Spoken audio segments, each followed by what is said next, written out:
Have you ever been in a group where everyone's talking, laughing, throwing in their opinions left and right? And there's that one person who barely says a word? You might notice them sitting quietly, maybe smiling, maybe just listening. Most people assume they're shy or uninterested, or maybe even socially awkward. But what if that silence actually says more than we think? What if being quiet in a group doesn't mean you're weak or disconnected?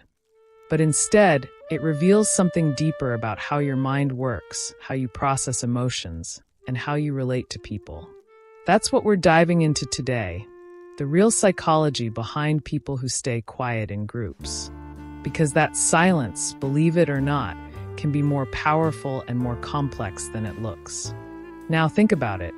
In any group, at work, in school, in a friend circle, there are always a few people who dominate the conversation. They jump in fast, speak confidently, and fill the space with words. Then there are the quiet ones, the ones who observe more than they talk, who hesitate before speaking, who seem to weigh every word. But here's the interesting thing. Studies show that quiet people are often processing more information than those who are constantly talking. Their silence isn't emptiness, it's analysis. There's a concept in psychology called depth-oriented cognitive style. It basically means some people's brains are wired to go deep instead of wide. They don't just respond immediately. They think, they reflect, they make connections before they open their mouths. So, while others may jump in with quick opinions, the quiet ones are building a more complete picture in their head.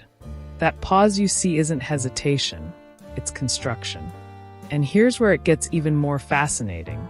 There's a big difference between being quiet and being shy. Quietness is a preference, shyness is a fear. Quiet people often enjoy silence, they like space, they don't always feel the need to fill the air. Shy people, on the other hand, usually want to speak but hold back out of fear. Fear of judgment, fear of saying something wrong, fear of being seen. So when you see someone silent in a group, it doesn't necessarily mean they're anxious. They might just be comfortable observing. Psychologist Elaine Aron, who studied highly sensitive people, found that individuals who process the world more deeply are more attuned to subtleties. They pick up tone, energy, micro-expressions, and emotional tension that others miss. That means, while everyone else is talking, the quiet person might be noticing everything. Who's comfortable, who's posturing, who's lying. Silence, in that sense, becomes a form of social intelligence. But let's not romanticize it too much. Staying quiet in groups can also be protective. There's something called the spiral of silence, a social phenomenon discovered by German political scientist Elisabeth Noel Neumann. It basically means people tend to stay silent when they think their opinion goes against the majority. We're social creatures. We crave acceptance, so when the vibe of a group feels strongly one way, it's psychologically safer to keep your thoughts to yourself. Think of it like this. If you're in a group where everyone's agreeing on something and you have a different opinion, your brain calculates a risk. If I speak up, will I be judged? Will this make things awkward? Will they think I'm weird? And that tiny voice in your head says, better not. So you stay silent, not because you don't have an opinion, but because you've learned that silence feels safer than standing out. And that's not irrational. In many social groups, speaking out does come with consequences. You can get interrupted, ignored, laughed at, or misunderstood. So quiet people develop a kind of internal filter. They think before they speak because they've learned that words have weight, and not every situation deserves their energy. Introversion also plays a big part here. The psychologist Hans Eysenck suggested that introverts have higher baseline levels of cortical arousal, meaning their brains are already more active internally. Loud environments, fast conversations, and constant stimulation can feel overwhelming. For them, staying quiet isn't about withdrawal.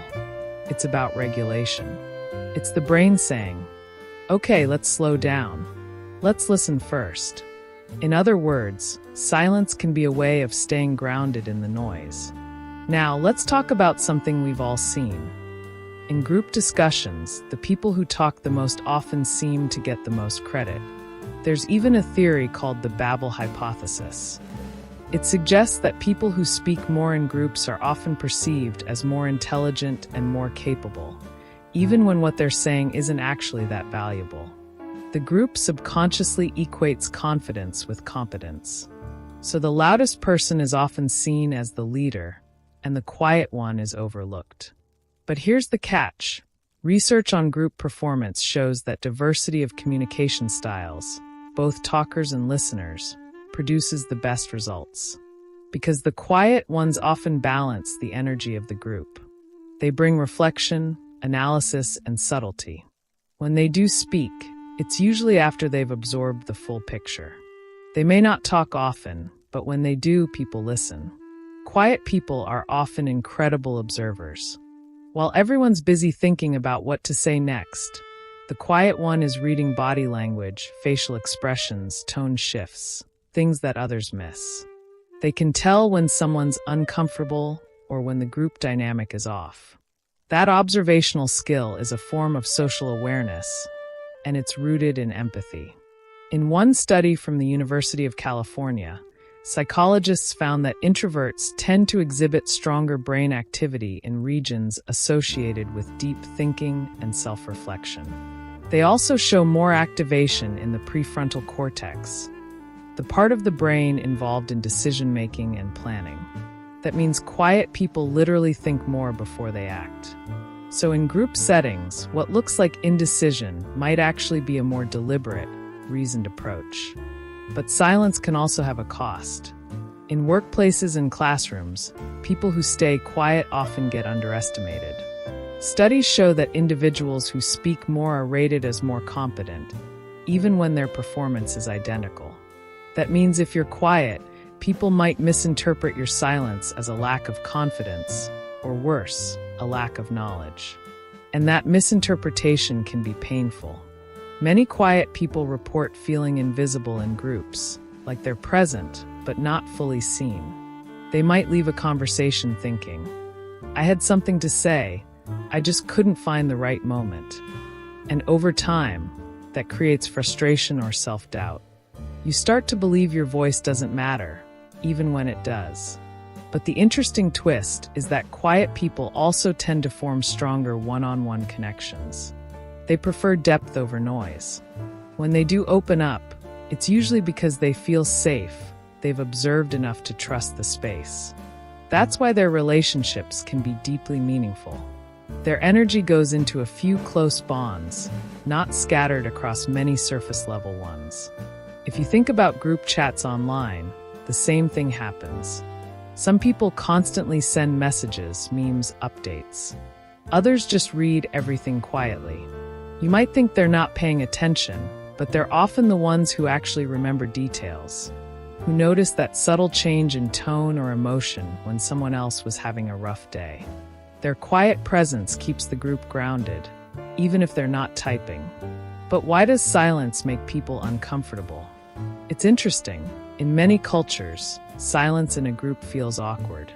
There's a pressure to fill the gap, to say something, anything. But silence itself isn't the problem. It's our interpretation of silence. In some cultures, especially Eastern ones, silence is respected as a sign of thoughtfulness or humility. In Western settings, it's often seen as disinterest or weakness. The same behavior gets judged differently depending on where you are. So, staying quiet in a group isn't universal in meaning.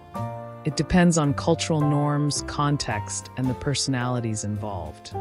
Now, let's talk about the internal side. What's actually happening in the mind of someone who stays quiet? When a conversation is happening, a quiet person's brain might be analyzing multiple layers at once. What's being said, what's not being said, who's speaking most, what tone is being used, who's reacting how. This multi-level processing takes time. And because it takes time, by the moment they've formed their thought, the group might have already moved on. So they choose silence, not because they don't have something to add, but because the timing window closed. There's also an emotional safety component. Many quiet people have had experiences where they spoke up and got interrupted or dismissed. Over time, the brain learns. When I speak, I get shut down. So I'll just observe. This becomes a self-protective habit. Silence becomes armor, not weakness. At the same time, many quiet people genuinely value listening. They understand that to really know someone, you have to pay attention, not just wait for your turn to talk. That kind of deep listening builds empathy and trust. In groups, they become the stabilizers, the people others confide in privately later, because they were the only ones who listened. Interestingly, research from Harvard Business Review found that in high-functioning teams, the best leaders are often not the loudest, but the ones who listen the most. They're calm, observant, and know when to step in strategically. Their silence gives others room to speak. So even in leadership, quietness can be a hidden superpower.